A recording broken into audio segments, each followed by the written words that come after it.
Hi, I'm Weston. I love talking about the Astros, and I'm here to talk about Game 131 of the regular season. Astros win 4-3 over the Seattle Mariners in a bit of a nail-biter, but they pull it out. All right, what happened tonight? Well, quite a bit, actually. First inning, how do the Astros get on the board first? Well, they score a pair. First one scored a Yordan Alvarez RBI single. Yordan Alvarez is just so good, man. Yordan Alvarez is unreal. He's having another amazing season. This is not quite a follow-up to the rookie season because technically he played like 2 games last year in 2020. So if you consider this the follow-up to his rookie season, it's incredible. This guy just is unreal. 13th, before tonight, 13th league-wide in WRC+. He is an elite hitter, and it is just awesome to see this guy in the lineup. And you can easily have a debate that he isn't the best hitter in the lineup, which is hilarious to say. A little bit after that, a sac fly by Kyle Tucker with an incredible slide by Carlos Correa to score the run. That was just an unreal slide by Correa to basically just get a free run. Like, if he doesn't do that, he's out. Very easily, he's out if he isn't as flexible as like a small child and or a cat, your choice of which. Now, second inning, a fine center on Seattle, whose name I'm not going to attempt to pronounce because I will butcher it horribly and have people probably give me the side eye because there are usually a lot of Mariners fans that watch these videos, and I don't want to make them irritated at me, which is what would happen. That made it a 2-1 game.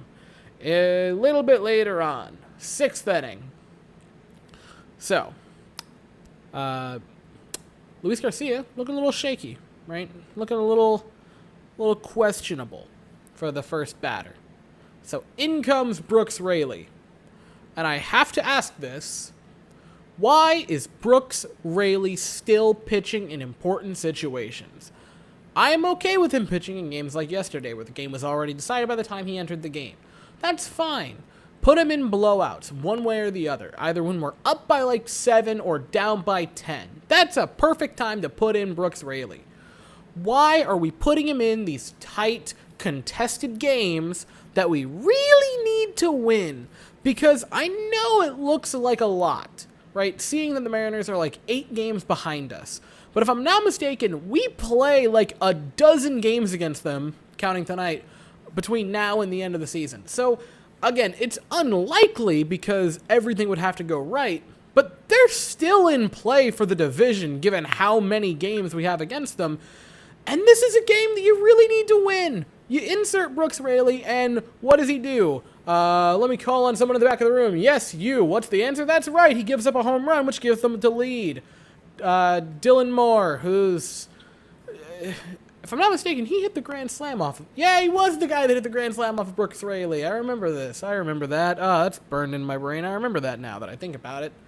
Made it a 3-2 ball game. And at that moment, I kind of wanted to throw my Red Bull directly through the TV. Because I'm like, okay, Brooks Raley, he surrendered another lead. I'm not shocked at this point. Whenever I see Brooks Raley come in, I just have that, like, bad gut feeling of just like, something's gonna happen. Like, there's a phrase, or not a phrase, it's just a fact, where it's like, 9 out of 10 times, when you think you're being watched, you are. I have that feeling with Brooks Raley, where wherever I see him enter, I just have that gut feeling of like, oh no, it's gonna happen, isn't it? And because he's... I don't want to be mean to Brooks Raley, because he is a person.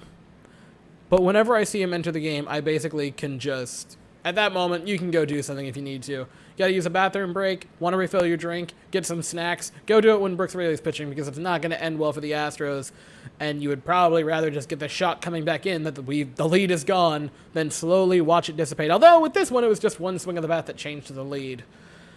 Thankfully, with that rant over, the Astros would come back in the 8th inning and tie and then go ahead in the game. The first run was a Kyle Tucker single to score Yuli Gurriel. Kyle Tucker is fantastic. If I'm not mistaken, I believe he is like 24th league-wide in WRC+, since we're talking about great players. And then Jake Myers singles to score the 4th RBI, the go-ahead run, which is his second winning or game-winning RBI in less than a week for Jake Myers, which is pretty impressive. Jake Myers, man, this guy is unreal. I love Miles Straw, and it made me very sad when he got traded. But Phil Maton has looked really good with the Astros to this point, and I mean, Jake Myers, I know it's only 21 games. This is his 22nd game in Major League Baseball. But up to now, a 142 WRC plus is ridiculously elite. For reference, Jordan is 13th league-wide. I believe it might be 12th with a 143. So, again, it's very different because Jordan's been doing it all season long and Jake Myers just got here like less than a month ago. But to this point, all I can talk about is what he's done, and what he's done is be nothing short of one of the... He's been an elite hitter so far in his Major League career, and it is awesome to see. Jake Myers just has absolutely done nothing but rake and make pretty darn nice plays since getting here. It's been incredible. I don't believe I mentioned it yesterday, but an unreal catch yesterday by Jake Myers in the outfield. Granted, the game was a total nightmare, but that catch that he had yesterday running into the wall at full speed was a 5-star catch on Baseball Savant, and I believe a less than 5% catch probability. Jake Myers, and along with that, he's faster than Straw. He's, I believe, the top 92nd-ish percentile in speed league-wide. The guy is just redonkulous. Pitching-wise tonight, we had quite a few pitchers go. Luis Garcia was decent. 5 innings, 2 runs. Granted, the 1 run was because Brooks Raley is Brooks Raley things. But he got 6 strikeouts. I thought he was pretty good. I thought he worked incredibly efficiently. I don't know really why we pulled him at 78 pitches. I thought that was a little bit weird, since when you pulled him, he had gone 5 innings into the 6th, only gave up 1 run, and wasn't even at 80 pitches yet. I don't really get that, especially when you put in Brooks Raley. I thought that was kind of stupid. Phil Maton was good. He got a pair of strikeouts in his inning of work. Again, Phil Maton for the Astros has been absolutely ridiculous. That trade's looking pretty darn good. And that's saying something, because Straw's done pretty well in Cleveland to this point. Ryan Stennett came in and had one of the more dominant performances of his season. Struck out all 3 batters. I believe 2 of them were on 99-mile-an-hour fastballs. Was the second one? I know the first one and the third one were. I don't remember what the second one was, but I remember it was a nasty strikeout. It was just a ridiculously dominant performance by Ryan Stennett. Ryan Presley came in to finish the game off. I believe he walked the leadoff batter of the inning. Got into some trouble with the second batter. I believe he was down 3-1 in the count. Came back, got the last 3 batters out. No real issue.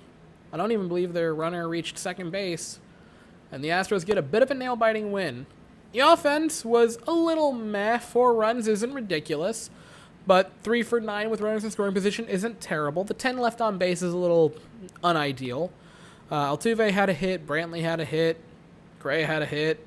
Jordan had the hit and the RBI. He also had a walk this evening. Yuli had a pair of hits and a walk. Tucker had a pair of hits, pair of RBIs, a run scored.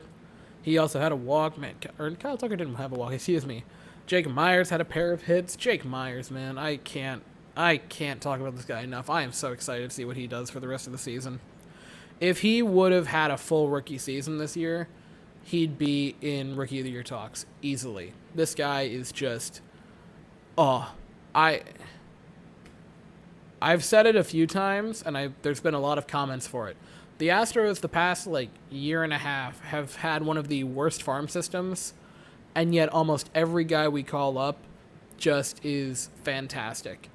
There's so many great players that we've called up in the past 2 years that are rookies and incredibly young that have just dominated. You can look at Luis Garcia, who's probably going to win Rookie of the Year this year. You can look at Christian Javier, who's been fantastic and really should be a starter, but just isn't because we just have too much depth. They're now Jake Myers, they're Jordan recently. There's just so many good players for the Astros that we've called up, and I keep hearing about how bad our farm system is, but then these guys just come up and rake. It's incredible. And that is really all I have. It's rather late, and I would like to get to bed, so I'm going to wrap this up right about now. We'll play again tomorrow at 10:10 Eastern, 9:10 Central for another beautifully late start time. they will send Yusei Kikuchi to the mound. He rolls in with a 4.33 ERA, and we are going to send out my very favorite pitcher, Lance McCullers Jr., who rolls in with a 3.32 ERA. Hopefully, the Astros can get a win, and Lance pitches well, so the Astros can go up 2-0 in series again, and hopefully not blow the third game, which is what we really like doing this season. Anyway, I will be here after that to talk about it. So, thank you all so very much for watching. I hope you all have an absolutely fantastic day, and as always, go Astros.